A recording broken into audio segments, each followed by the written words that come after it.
Subscribe করুন education study YouTube চ্যানেলকে এবং বেল আইকনে ক্লিক করুন সবার আগে লেটেস্ট ভিডিও দেখার জন্য। নমস্কার বন্ধুরা, এডুকেশন স্টাডিতে আপনাদেরকে স্বাগত জানাচ্ছি। বন্ধুরা, আপনারা সবাই জানেন যে কলকাতা হাইকোর্টের যে এলডিএ পরীক্ষাটা হয়েছিল সেই পরীক্ষার স্কোর কার্ড রিলিজ হয়ে গেছে এবং তার আগে অ্যান্সার কিও পাবলিশ হয়ে গিয়েছিল। তো সেখানে কিছু ভুলভ্রান্তি অ্যান্সার কিয়ে ছিল, তো তাতে যার চ্যালেঞ্জ করা দরকার ছিল তারা চ্যালেঞ্জ করেছিলেন বন্ধুরা আপনারা। তো আপনারা অ্যান্সার কি মিলিয়ে আপনাদের যেটা স্কোর আসছিল, আশা করি স্কোর কার্ডও সে একই মার্কস আপনাদের দেখাচ্ছে। তো আপনারা যারা স্কোর কার্ড চেক করেছেন তারা অবশ্যই দেখেছেন যে সেখানে আপনার যেটা অ্যান্সার সিট ছিল, অর্থাৎ আপনার যেটা ওএমআর ছিল, সেই ওএমআরও কিন্তু সেখানে শো করছে। অর্থাৎ আপনি স্পষ্ট বুঝতে পারবেন যে আপনার যে মার্কসটা ওখানে শো করছে সেই মার্কসটা অরিজিনাল না ডুপ্লিকেট। তো বন্ধুরা, এরপর যেটা আপনাদের সামনে একটা কোশ্চেন আসছে যে বন্ধুরা এখনো পর্যন্ত কিন্তু কোনোভাবে কলকাতা হাইকোর্টের পক্ষ থেকে কাট অফ ডিক্লেয়ার করা হয়নি, বা যে স্কোর কার্ডটা রিলিজ করা হয়েছে সেই স্কোর কার্ডে কোনোভাবে কোয়ালিফাইড বা ডিসকোয়ালিফাইড ফর নেক্সট রাউন্ড এরকম কিন্তু কিচ্ছু লেখা নেই। তো আপনাদের মধ্যে অনেকেই কনফিউশনে আছেন যে কি হতে পারে বা কি হতে পারে না, তার কারণ যেখানে টেন্টেটিভ ডেট ছিল 10th মার্চ রেজাল্ট বার করার, সেখানে কিন্তু অনেক দিন হয়ে গেল বন্ধুরা। এপ্রিলের 5-6 তারিখ হতে চলে, এখনো কিন্তু কোনো প্রকারের মেন্সের জন্য রেজাল্ট ওরা পাবলিশ করেনি। হ্যাঁ, অ্যান্সার কি পাবলিশ করেছে, কিছুটা কাজে প্রোগ্রেস হয়েছে, অর্থাৎ অ্যান্সার কি পাবলিশ করেছে, কতটা স্কোর হয়েছে আপনার সেটাও পাবলিশ করেছে, বাট আপনি এখনো এলিজিবল কিনা মেন্সের জন্য সেটা কিন্তু কোনোভাবে এখনো পর্যন্ত পাবলিশ হয়নি। তো সেই ব্যাপারেই আপনাদের সঙ্গে ডিসকাশন করার জন্য, অর্থাৎ কাট অফ কত যেতে পারে, কারণ আমি দেখেছি অনেক জায়গায় অনেক সোশ্যাল মিডিয়াতে আপনারা জানতে চাইছেন বন্ধুরা যে কাট অফ কত হতে পারে এই কলকাতা হাইকোর্ট এলডিএ পরীক্ষার।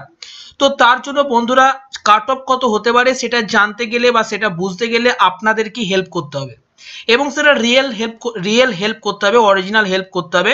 কারণ আমি দেখেছি সোশ্যাল মিডিয়াতে আপনারা অনেকেই অনেক জায়গাতে ফেক আপনাদের স্কোর দিচ্ছেন, অর্থাৎ কেউ বলছেন 70, কেউ 75, কেউ 80, বাট রিয়েল মার্কস কেউই পাবলিশ করছেন আপনারা। তো বন্ধুরা, আমি রিকোয়েস্ট করব আপনাদেরকে যে এই ভিডিওটা দেখার পর আপনারা কমেন্ট বক্সে আপনাদের যেটা রিয়েল স্কোর এসেছে সেই রিয়েল স্কোরটা আপনারা কমেন্ট করুন। যদি আপনারা রিয়েল স্কোরকে কমেন্ট করেন তাহলে কিন্তু বোঝা সম্ভব যে কাট অফ কত যেতে পারে। আর বন্ধুরা, আপনারা অবশ্যই কিন্তু আপনাদের ক্যাটাগরি মেনশন করবেন, অর্থাৎ আপনারা কোন ক্যাটাগরির আন্ডারে কত মার্কস পেয়েছেন। যদি আপনারা পাবলিশ করেন, অর্থাৎ যদি আপনারা কমেন্ট করেন, তাহলে কিন্তু বন্ধুরা এক্স্যাক্ট কাট অফ তো সম্ভব নয়, বাট মোটামুটি একটা আইডিয়া লাগানো সম্ভব হতে পারে যে কলকাতা হাইকোর্ট এলডিএ পরীক্ষার কাট অফ কত হতে পারে।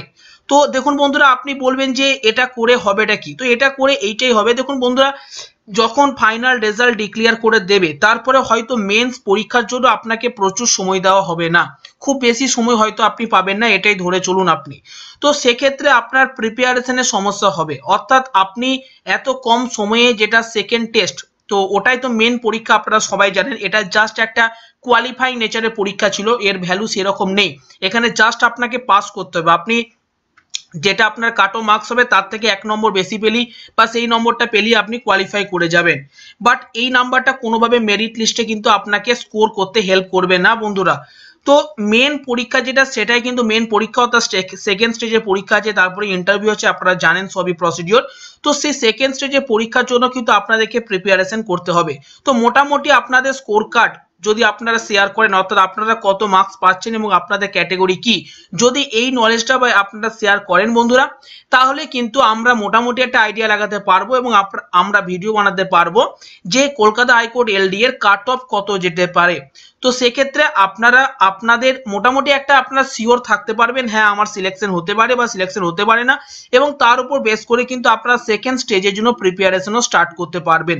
তো আশা করি বন্ধুরা আপনারা বুঝতে পারলেন যে আমি কি বলতে চাইছি।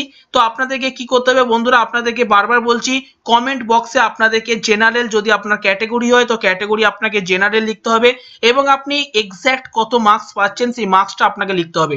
দয়া করে বন্ধুরা আপনাদেরকে রিকোয়েস্ট করছি আপনারা কোনোভাবেই ফেক মার্কস এখানে প্রোভাইড করবেন না।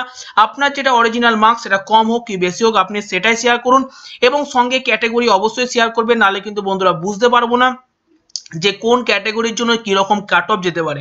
তার কারণ বন্ধুরা আমি বারবার বলেছি কাট অফ অনেক কিছু জিনিসের উপর ডিপেন্ড করে, এটা নয় যে কাট অফ শুধুমাত্র কতজন পরীক্ষা দিয়েছে তার উপর একটা নির্ভর করে, যেমন তারপরে ধরুন কোশ্চেনের প্যাটার্ন, কোশ্চেনের লেভেল কেমন ছিল, সেখানে নেগেটিভ মার্কিং কেমন ছিল। তো আপনারা তো জানেন এই কলকাতা হাইকোর্টের পরীক্ষা নেগেটিভ মার্কিং একটা ভয়ানক এফেক্ট ফেলেছে পরীক্ষায়।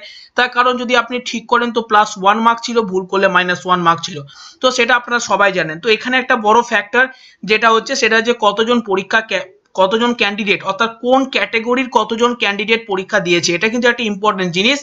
যে ইম্পর্টেন্ট জিনিসও কিন্তু পরীক্ষায় কিন্তু এর এফেক্ট ফেলে বন্ধুরা। তো সেই কারণেই আমি বলছি আপনাদের ক্যাটাগরি কিন্তু মাস্ট, অর্থাৎ আপনাদের ক্যাটাগরি কি এবং তার অর্থাৎ আপনার স্কোর কত এসছে দুটোকে আপনাকে শেয়ার করতে হবে, তবে কিন্তু একটা মোটামুটি একটা আইডিয়াতে পৌঁছানো সম্ভব যে কলকাতা হাইকোর্ট এলডি এর কাট অফ এত যেতে পারে।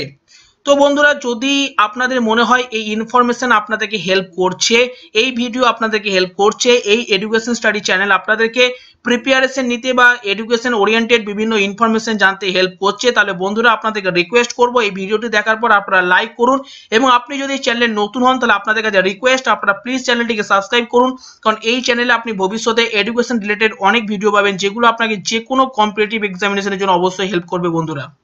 এতক্ষণ ভিডিও দেখার জন্য অসংখ্য ধন্যবাদ বন্ধুরা। যদি কোনো ভুলভ্রান্তি হয়ে থাকে তার জন্য এডুকেশন স্টাডি আপনাদের কাছে অবশ্যই ক্ষমা প্রার্থী থাকবে।